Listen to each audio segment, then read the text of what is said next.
तो आसिफ, ऐसा क्यों होता है कि जब किसी पार्टी या फिर किसी बड़े नेता पर करप्शन के चार्जेस लगते हैं तो ईडी का नाम लिया जाता है, कहते हैं एजेंसी को इस्तेमाल किया जा रहा है, एज अ टूल इस्तेमाल किया जा रहा है, पॉलिटिकल इसका मोटिवेशन कुछ अलग है। ऐसा क्यों होता है और ये बहुत लंबे समय से देखा जा रहा है, क्या एक बचने की कोशिश है? नहीं, देखिए, सेंट्रल एजेंसीज जैसे कि इनकम टैक्स, सीबीआई, ईडी, इन सारे एजेंसीज का पॉलिटिकल मास्टर सेंट्रल गवर्नमेंट है। बीजेपी, नरेंद्र मोदी की बीजेपी सरकार, केंद्रीय सरकार है।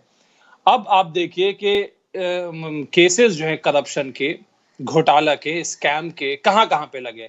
आज तो हम ईडी बंगाल में ये जो केस चल रही है एलिज्ड रिक्रूटमेंट स्कैम एसएससी का, तो वो जांच का भी वो चल रहा है, उसमें अरेस्ट भी हुए हैं। तृणमूल के मंत्री हैं, उनको अरेस्ट किया गया। तृणमूल पार्टी ने कहा है कि अगर क्राइम सिद्ध हो जाएगा, जुर्म साबित हो जाएगा, तो उनके खिलाफ एक्शन भी लिया जाएगा, क्योंकि तृणमूल पार्टी ये मैसेज देना चाह रही है कि वो करप्शन को, घोटाले को, गड़बड़ घोटाले को सपोर्ट नहीं करती।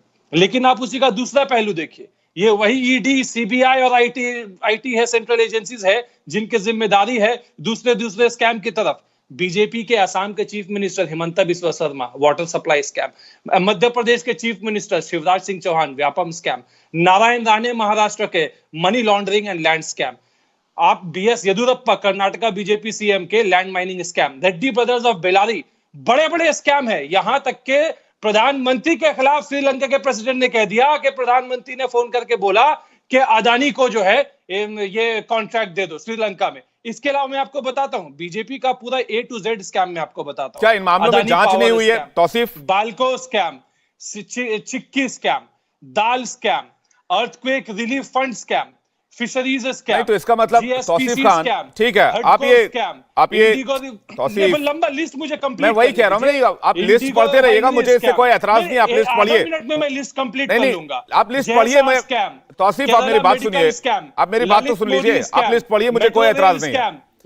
मुझे सवाल इस बात का है तौसीफ, मुझे सवाल पूछने दें आप तौसीफ।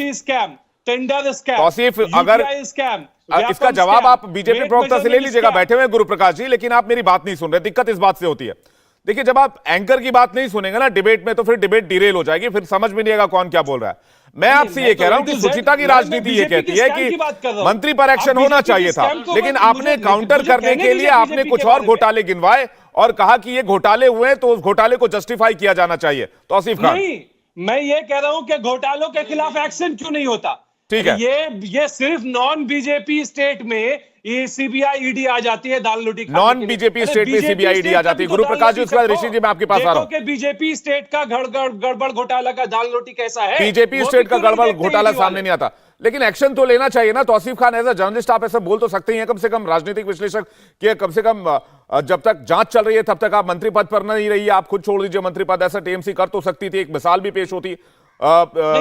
तृणमूल पार्टी को बोलने वाले, तृणमूल पार्टी एक अपना पॉलिटिकल पार्टी है, गवर्नमेंट चला रहे हैं, बहुत देश के मंजे हुए नेता है। ममता बनर्जी आज नरेंद्र मोदी के खिलाफ सबसे बड़ी चुनौती उठ के आई हुई है देश में, ममता बनर्जी, और वो सक्षम है अपना फैसला लेने के लिए। बिल्कुल है, और हमसे ज्यादा वो अपने मंत्रियों को बिल्कुल है, लेकिन गुरु प्रकाश जी आपको जवाब देंगे कि नॉन बीजेपी स्टेट में ऐसी जांच क्राइम सिद्ध होती है। ठीक है तौसीफ खान, लेकिन मैं कहता हूं, मैं गुरु प्रकाश जी से आपका सवाल ले लेता हूं ना कि नॉन बीजेपी स्टेट में ऐसी जांच क्यों होती है, बीजेपी गवर्निंग स्टेट में ऐसी जांच क्यों नहीं होती, ये सवाल है गुरु प्रकाश जी। नहीं, देखिए विवेक जी, ऐसा है कि कर्नाटक में हमारे मंत्री के खिलाफ ऐसा कुछ आया था, उन्होंने इस्तीफा दिया, उनके खिलाफ एक्शन लिया गया।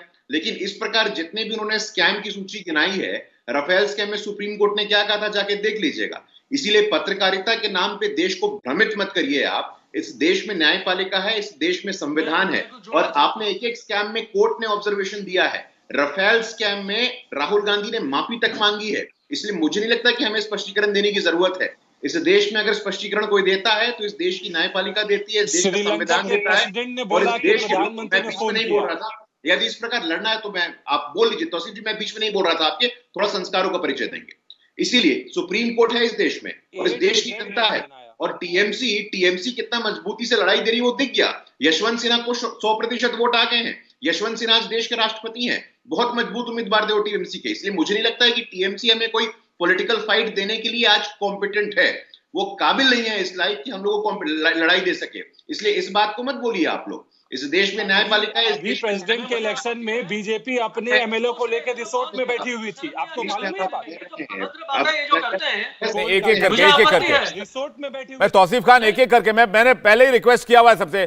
एक सेकंड जायसवाल जी, मैंने सबसे पहले रिक्वेस्ट किया कि एक आदमी बोलेगा तो दूसरा उसको ओवरलैप नहीं करेगा, ताकि हम एक दूसरे की बात सुन पाए।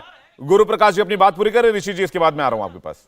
नहीं देखिए, देश ने देख लिया है इनके उम्मीदवार कौन थे राष्ट्रपति चुनाव में, और 100% वोट वो पा गए हैं, इसलिए ये पॉलिटिकली कितने काबिल हैं ये हम जानते हैं। गोवा की जनता ने इनको बता दिया था, पश्चिम बंगाल के बाहर इतनी क्षमता है कि देश जानता है, तो पॉलिटिकल थ्रेट नहीं है यार। इस बात को लेकर के घमंड मत पालिए यार। और आज देश में जो संवैधानिक व्यवस्था है उसका पालन करिए। 20 करोड़ रुपए के लिए कोई जवाबदेही नहीं है, इतने सारे कीमती मोबाइल फोन, कोई जवाबदेही नहीं है। ममता जी मंच पे आती हैं और कहती हैं कि अच्छा काम कर रहे हो, यही अच्छा काम है, अच्छा काम करते रहो, कि इस प्रकार भ्रष्टाचार करते रहो, स्कैम करते रहो। इंडिया टीवी हर वक्त हर जगह डाउनलोड करने के लिए सर्च करें India TV news Google play store या ऐप स्टोर पर।